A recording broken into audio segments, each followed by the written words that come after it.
Kemudian Adit pun hanya bisa duduk dan menangis sambil membawa terus biskuit milik ibunya. Tidak lama kemudian datang seorang laki-laki bertubuh besar.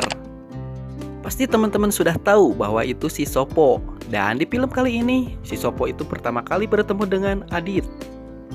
Adit yang sudah bingung langsung bercerita kepada Sopo bahwa ia ketinggalan kereta dan ingin menyusul orang tuanya ke Jogja.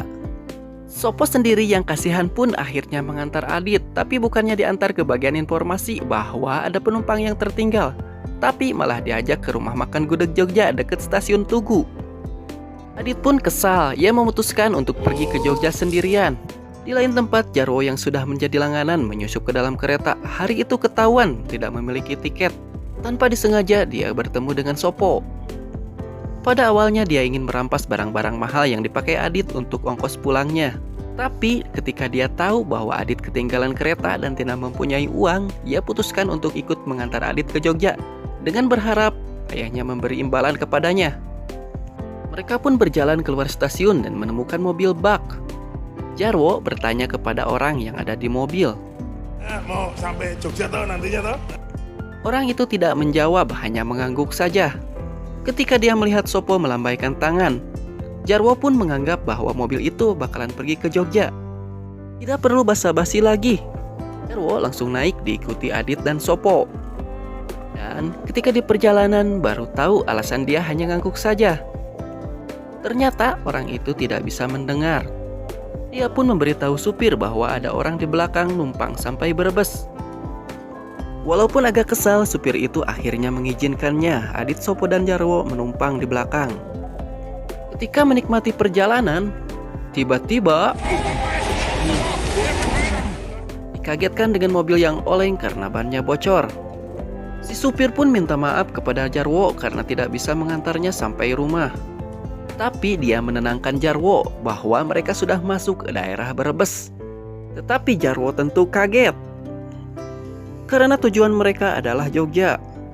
Tapi akhirnya Jarwo mengerti ketika tahu bahwa orang itu tuli. Alah, temen tuli toh.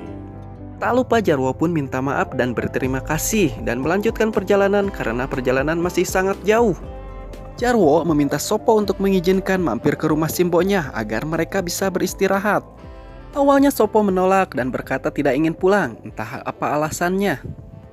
Tidak bisa terus begini, Adit pun membantu meyakinkan Sopo bahwa simponya sekarang mungkin sangat kangen kepadanya, sama halnya seperti Adit yang kangen ibunya.